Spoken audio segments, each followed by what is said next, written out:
Cricket world cup league 2 round 13 में है हम लोग इस वक्त। अगर देखें तो अब बारी है दूसरे मैच की। जी हाँ, राउंड 13 में जो दूसरा मैच है वो भी नेपाल का ही है और नीदरलैंड के खिलाफ इस बार उन्हें कहीं ना कहीं फेस ऑफ करना है। पहले मैच में स्कॉटलैंड के खिलाफ एक बहुत ही क्लोज जीत, थ्रिलिंग जीत दर्ज करने के बाद अब बारी है नीदरलैंड के खिलाफ मैदान में उतरने की और उनके खिलाफ एक अच्छी परफॉर्मेंस की। सबसे पहले अगर आप देखें तो कल जो मैच कंप्लीट हुआ उसके बाद परसों मैच हुआ था। कल हमने उसका पोस्ट मैच एनालिसिस सुबह आपके सामने रखा। उम्मीद है कि आप सबने एनालिसिस सुना होगा। अगर नहीं सुना जाकर जरूर सुनिए। बहुत ही इंपॉर्टेंट, बहुत ही डिटेल एनालिसिस हमने उस मैच का प्रेजेंट किया है जो आपको कहीं पर भी सुनने को नहीं मिलेगा। आपको दुनिया भर की जगह पर दुनिया भर के वीडियोस, रिएक्शंस वगैरह सब मिल सकते हैं, लेकिन एनालाइज जो होता है क्रिकेट का, गेम का, वो आपको डेली क्रिकेट से बेहतर कहीं पर भी नहीं मिलने वाला। वो हम बहुत देख चुके हैं, लोगों का बहुत सुन चुके हैं और तभी हम ये एक्सपीरियंस से आपके सामने कह भी रहे हैं। रिएक्शन देना, ओवर हाइप करना, एक्सरेट किसी चीज को करना, वो आपको लाखों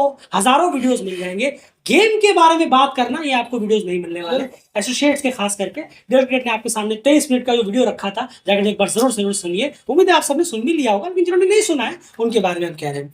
अब चलिए, एक मैच हो गया, उस मैच में बहुत जबरदस्त लड़कों ने परफॉर्मेंस दी। नेपाल की पर्सपेक्टिव से मैं कह रहा हूँ, परफॉर्मेंस दी, बहुत अच्छी परफॉर्मेंस हुई। जिनकी तारीफ बनती थी सबकी तारीफ वहां पर की गई, अच्छा परफॉर्मेंस दिया। वो डे था, कंप्लीट हो गया। अब यहाँ पर एक प्रैक्टिकल नोट पर वापस हम और आप सब आ जाते हैं। देखिए, अगर मैं आपसे पूछूं कि अगर आपसे एक सवाल करूं कि क्या और नेपाल एक अच्छी ओडीआई टीम है, तो आपका जवाब क्या होगा? डेफिनेटली बहुत सारे लोग जो है कहेंगे कि हाँ, बहुत अच्छी ओडीआई टीम है, बहुत बेहतर टीम है। कुछ लोग कहेंगे कि नहीं, अभी बहुत कुछ करना बाकी है, एवरेज टीम है, नहीं इतनी अच्छी नहीं है। तो सबके अलग अलग आंसर्स हो सकते हैं, लेकिन अगर आप हमसे पूछेंगे कि क्या नेपाल एक अच्छी ओडीआई टीम है, तो हमारा जवाब होगा नहीं।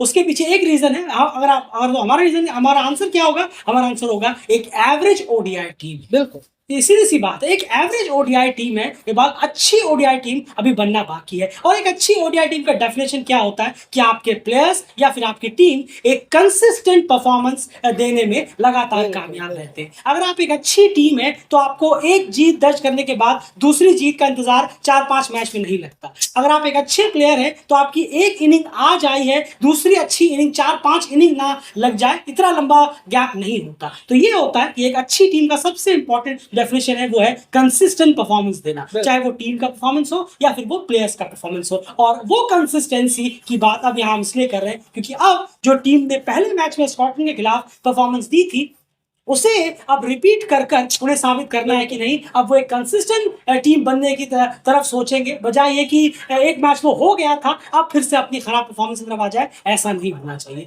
ये मैचेस अब वो हैं, अगले 3 मैच, जो ये दिखाएंगे कि पहला मैच सिर्फ उस डे के ऊपर डिपेंडेबल था या नहीं। लड़के समझ में, सच में कुछ सीख रहे हैं, बेटर कर रहे हैं और आगे भी इसे अप्लाई करते हुए नजर आएंगे। एंड इस बार सामना नीदरलैंड से होना है। इसी चीज पर अब आगे बढ़ते हैं। सबसे पहले वेदर की बात कर लेते हैं। वेदर में कल का जो वेदर यहाँ पर दिखाया गया है ट्वेंटी में, अगर हम देखें तो 1-8 घंटे का रेन इंटरप्शन जरूर दिखा रहा है, और इस बार रेन ही दिखा रहा है लिटरली। एंड 20-22% अगर हम बात करें, लेकिन 11-12 बजे के आसपास, उसके अलावा ज्यादा रेन है नहीं।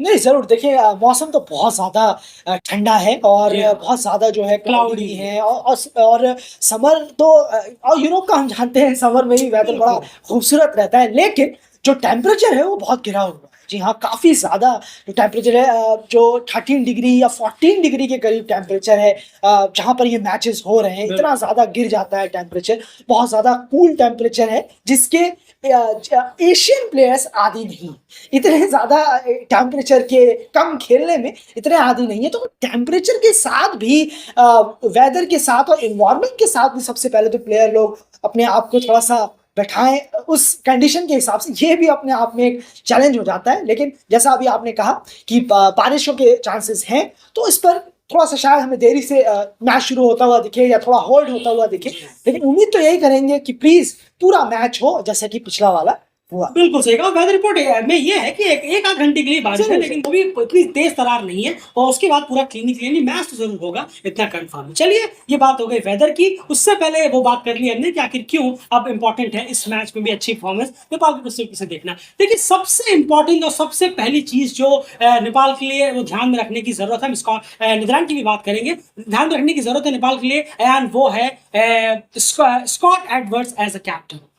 बहुत स्मार्ट कप्तान है, बहुत तेज कप्तान है, उनका दिमाग बहुत ज्यादा ही चलता है, अच्छे वे में बहुत तेज चलता है। उनकी स्मार्ट कैप्टनसी एक बड़ा टेस्ट होगा नेपाल के सामने, क्योंकि वो बहुत इंपॉर्टेंट फैक्टर है। सारे 7 कप्तान एक तरफ, स्कॉट एडवर्ड्स एक तरफ। ये आप जो भी क्रिकेट को बारीकी से देखते हैं एसोसिएट के, उनसे आप पूछेंगे तो आपको समझ में आएगा। चाहे जो एसोसिएट के जो कमेंटेटर वगैरह है उनको आपसे पूछेंगे तो उनको उनसे आप समझ में आएगा कि स्कॉट एडवर्ड्स बहुत तेज और शार्प कप्तान है।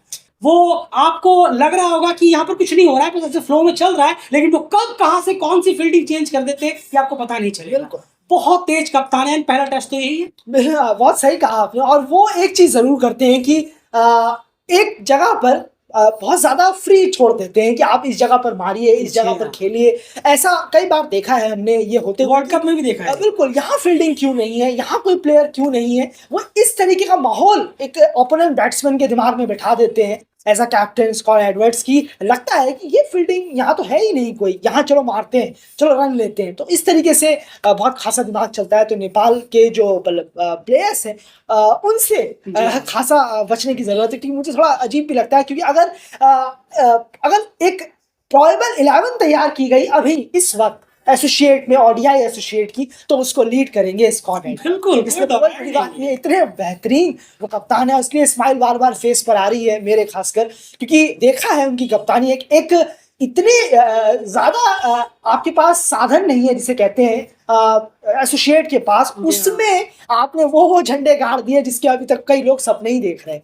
इतने से कम सोर्सेज में, जी हाँ, इतने कम सोर्सेज में इतना ज्यादा दिमाग है उनका, बहुत ब्रेनी कप्तान है। तो सबसे पहली चीज जो नेपाल को टैकल करनी है कि उनका दिमाग पढ़ना होगा कि वो आखिर अगला प्लान क्या लेकर आ। बिल्कुल सही। कैसे कि मैंने कहा कि वो एक जगह पर फील्डिंग छोड़ते हैं, आप देखा होगा कि एक जगह कभी भी ऐसा नहीं कभी भी छोड़ सकते हैं, वही जगह फील्डिंग छोड़ते हैं और फिर जो बल्लेबाज है वो ट्राई करेंगे कि इस एरिया में फील्डिंग नहीं है, मैं इस एरिया को ट्राई करता हूँ। वो एक शॉट खेलेंगे, 2 शॉट खेलेंगे, 1 ओवर गया, 2 ओवर गया, 3 ओवर गया, और आप देखेंगे चौथे ओवर में अचानक से फील्डर आ गया। बिल्कुल, और आपने बल्लेबाज ने फिर शॉट खेला, इस बार आउट। ये चीजें वो बहुत ज्यादा करते हैं। बल्लेबाजों को नेपाल की ध्यान रखना पड़ेगा, देखना पड़ेगा कि स्कॉट एडवर्ड्स कहां फील्डिंग चेंज कर रहे हैं, क्या फील्डिंग प्लेसमेंट लगा रहे हैं, मेरे आसपास कौन है, ये सब चीजें गौर करने की बहुत ज्यादा जरूरत है। बहुत स्मार्ट कप्तान है। पहले उनकी कप्तानी जो है सबसे बड़ा एक चैलेंज रहेगा। उसके बाद अगर पर हम बात करें वो है स्ट्राइक रोटेशन की। ये एक दिक्कत, ने पहले भी कहा, ये मैच पहले मैच 1 में भी ये प्रॉब्लम थी, लेकिन इस मैच में वो टीम जीती क्योंकि वहां पर अटैक जो करण केसी का एक हीरोइक इनिंग आ गया, स्पेशल अगर बात करें ऑन द डे। लेकिन यहाँ पर आपको कोशिश करनी पड़ेगी कि आप लगातार स्ट्राइक रोटेट करते रहें, ज्यादा बाउंड्रीज पर एक्सेसिव डिपेंडेबल ना रहे। एक चीज जो एक बार हो गई वो 10 बार नहीं होगी, ये सोचने वाली जरूरत है। एट द एंड काम वही आएगा जो जिस तरह से ओडीआई क्रिकेट खेला जाता है। तो ये बहुत क्रूशियल फैक्टर यहाँ पर रहेगा। एंड नेदरलैंड्स के पर्सपेक्टिव से अगर मैं देखूं, सबसे पहले तो आप क्या एक्सपेक्ट कर रहे हैं, उनकी पेस बॉलिंग के बारे में कुछ बताइए। उनके पेसर्स से हम क्या एक्सपेक्ट कर सकते हैं इस मैच में, ओवरकास्ट कंडीशंस वगैरह। बिल्कुल, देखिए स्कॉटलैंड के पेसर जैसा हालत होगा या उससे बेटर एक्सपेक्ट कर सकते हैं? नहीं, उससे बेटर एक्सपेक्ट कर सकते हैं आप। काइल फ्लेन, विवेन किंगमा और पॉल वैन मैकरेन, ये इसको लीड करते हुए नजर आएंगे इन पेस अटैक को।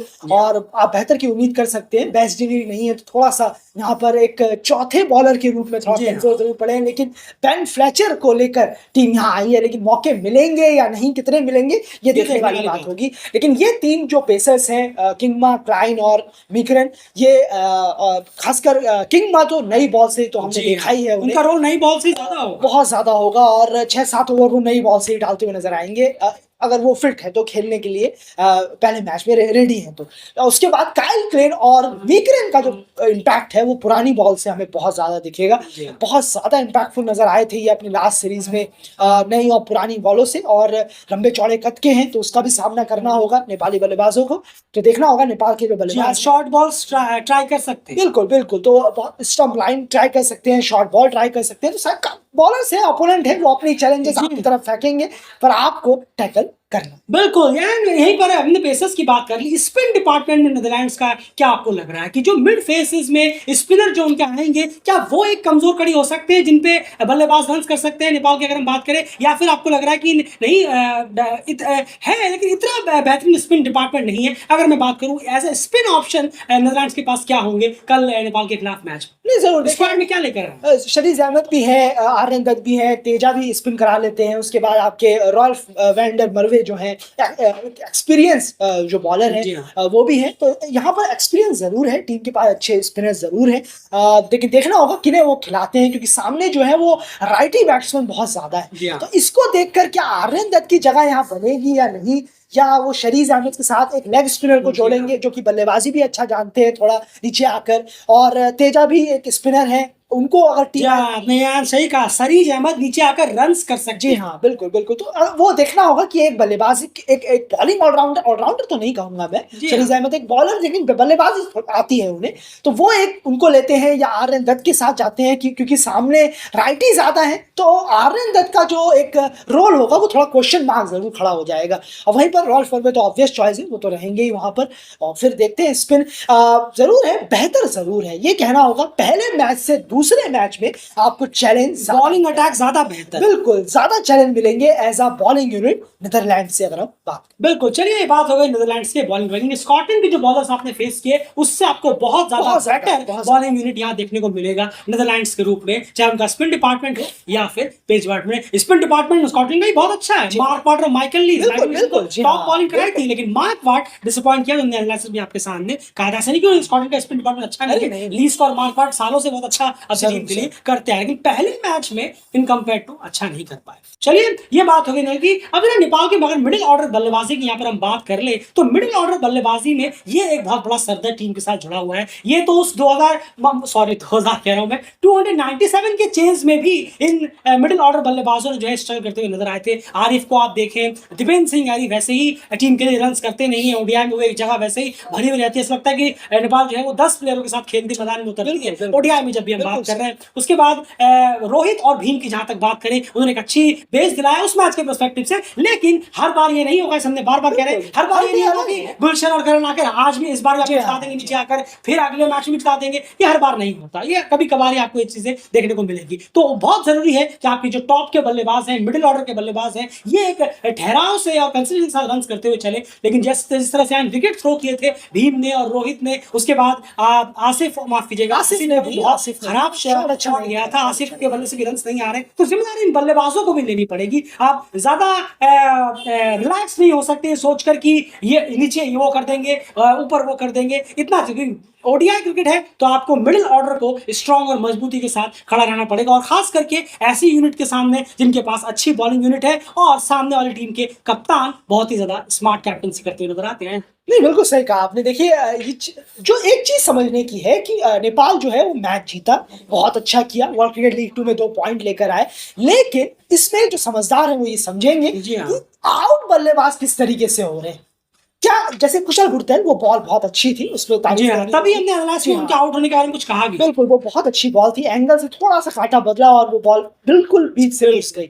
तो उन्हें आप एक्सक्लूड करिए। आसिफ का, भीम का जो विकेट था, आरिफ का, दीपेंद्र का, इस तरीके के जो विकेट थे, रोहित पूरे प्लान में फंस गए बुरी तरीके से। और इन चारों का जो विकेट था, आसिफ, भीम, आरिफ और दीपेंद्र का, बहुत ही ज्यादा दिया गया विकेट। जी हाँ, तो क्यों ना आदम दिया गया है, आपने दिया है, तो ये आपकी गलती है। तो ये गलती अगर आप दोबारा दोहराएंगे तो टीम मुश्किल में आएगी। बिल्कुल।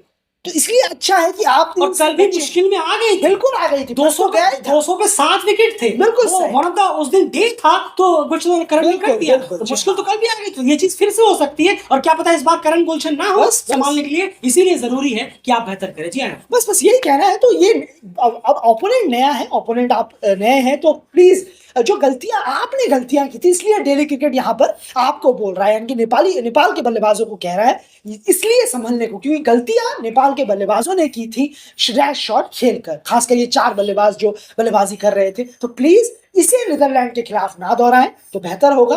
आप आउट हो रहे हैं तो बॉल अच्छी हो, बॉल बैटर हो, स्पिन हो थोड़ा सा, या यॉर्कर हो, बाउंसर आ जाए अचानक, स्विंग हो, तो इन सब में थोड़ा सा, जैसे कि बाहर बॉल स्विंग की तरह हमें देखने को नहीं मिला था, लेकिन अगर इस बार देखने को मिला तो कुछ बॉलें जो अच्छी लीव की थी वो दोबारा से हम जरूर देखना चाहेंगे। प्लीज रैश शॉट से प्लीज बचिए। बिल्कुल सही कहा आपने। विकेट्स उस मैच में भी दिए गए थे कई सारे, जो दिए गए थे विकेट्स, वो एंड समझा कि कौन कौन से विकेट से, तो बचना पड़ेगा उन सब चीजों से। एट द एंड लास्ट में एक चीज के बारे में जानना चाहूंगा, नीदरलैंड्स की बल्लेबाजी किन 4 प्लेयरों के ऊपर ज्यादा आपको डिपेंडेबल नजर आ रही है, अगर 4 नाम आपको लेने पर? नहीं देखिए, बल्लेबाजी तो अच्छी है, ऐसा नहीं है। बल्लेबाजी में आप देखिए माइकल लेविट, मैक्सवेल आउट ने लास्ट जो आउटिंग रही वो बहुत अच्छी रही थी दोनों की। लास्ट में जो अभी आउटिंग की स्कॉटलैंड जी नहीं, नीदरलैंड अपने ही जी हाँ, अपने घर में जी अपने घर में, यूएसए जी हाँ, स्कॉटलैंड। बिल्कुल बहुत अच्छी आउटिंग रही थी दोनों की। उसके बाद आप स्कॉट एडवर्ड को देखिए, जो कैचिंग एक प्लेयर है जो मिडिल ऑर्डर में आते हैं, जैक लियोन कैचिंग, वो भी एक पार्टनरशिप बिल्डअप जरूर करके जाते हैं, वो खासा परेशान करते हैं। थोड़ा सा अगर लंबी इनिंग खेलें तो बहुत बेहतर होगा उनके लिए।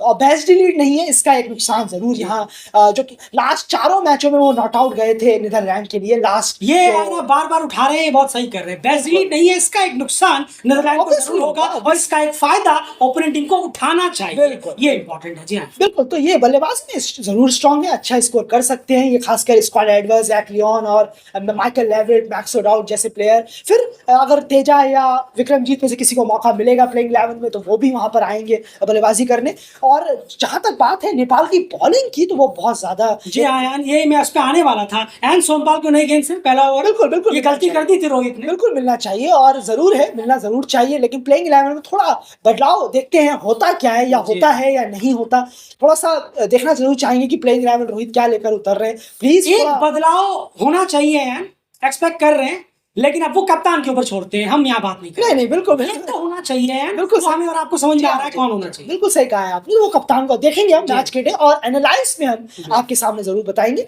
तो खैर, बॉलिंग से प्लीज, जैसे कि हमने कहा रैश शॉट को लेकर नेपाल के बल्लेबाजों को, वहीं पर हम कहेंगे कि नेपाल की जो बॉलिंग है वो बहुत ज्यादा वीक नजर आई पहले मैच में। अप टू द मार्क करिए, वरना यहाँ पर भी शायद दिक्कतें नजर आए, क्योंकि बल्लेबाज जो है वो क्वालिटी के हैं नीदरलैंड के पास, और बॉलिंग आपको थोड़ा सा अप टू द मार्क रखनी होगी। संदीप को भी थोड़ा रिदम में आना जी होगा। हाँ, संदीप की परफॉर्मेंस की टीम को जरूरत है मिडिल में। बिल्कुल कल बहुत स्ट्रगल किया मिडिल में, बहुत स्कॉट सारा के खिलाफ जब चार्ली टियर और रिची बैरिंगटन चढ़ाव कर रहे थे, तो संदीप बिल्कुल फ्लैट नजर आए और उनकी जरूरत थी कप्तान को और टीम। बिल्कुल सही, तो प्लीज यही है, नीदरलैंड के लिए बहुत स्ट्रांग होल्ड है। नीदरलैंड काफी अच्छी चीजें कर कर आया है, स्मार्ट कैप्टनसी है, एक्सपीरियंस का पूल है उनके पास, और उनका बॉलर्स है, बल्लेबाज भी हैं, और देखना होगा और नेपाल अब जो है स्ट्रांग मैच जीत कर आया है, एक कॉन्फिडेंस बूस्टअप है, कॉन्फिडेंस लेकर आया है, लेकिन अपनी उन गलतियों से उन्हें सीखना पड़ेगा, क्योंकि कंसिस्टेंट परफॉर्मेंस लाने के लिए आपको गलतियां पहले तो एक्सेप्ट करनी है कि हाँ ये हुई थी, क्योंकि जीत में तो सब ढक देते हैं, वो एक्सेप्ट ही नहीं करते सब। पहले तो आपको एक्सेप्ट करना है कि हाँ उस मैच में हमसे वही गलतियां हुई है, फिर उसको अगर आप सुधार कर ले तो आप कंसिस्टेंट अच्छे परफॉर्मर बन जाएंगे। जैन आप कुछ कह रहे थे? नहीं, बस जीत में अपनी जीत कर गलतियों पर काम करना, इससे हमेशा वो इंसान निखरता ही निखरता है जो जीत कर अपनी गलतियों पर काम करे। बिल्कुल, ढकना नहीं है जीत होने पर। दोनों को ही ऑल द बेस्ट। फिर से उम्मीद करेंगे, फिर से वही कहेंगे, एक अच्छा कॉन्टेस्ट हो, अच्छा मैच हो, ताकि एनालाइज अच्छा हो, जैसा पिछले मैच का हुआ था। All the best to both of teams. बस हाँ, रेन दूर रहे, अच्छे से मैच हो जाए, भले 40-45 ओवर का भी हो जाए, लेकिन हो जरूर जाए। फिलहाल इस मैच में इतना ही। यही चीज है डेल क्रिकेट पे जो आपको कहीं पर भी नहीं मिलेगी। यहाँ पर मैच प्रीव्यू हो, एनालाइज हो, प्रैक्टिकल में बात होती है, हवा में नहीं, इमोशन में बहकर नहीं, कुछ भी उल्टी सीधी लाइनें चिपकाना नहीं कि चलिए व्यूअर्स आ जाएं भर भर के, लोग थोड़ा बूट क्लिकिंग कर लें, ये सब आपको यहाँ नहीं मिलेगा। प्रैक्टिकल चीजें लगातार आपके सामने प्रेजेंट करते हैं। फिलहाल इस वीडियो में इतना ही। चलो सब्सक्राइब कर लीजिए, एस्ट्रो क्रिकेट के फेसबुक पेज को जाकर अभी के अभी फॉलो करें।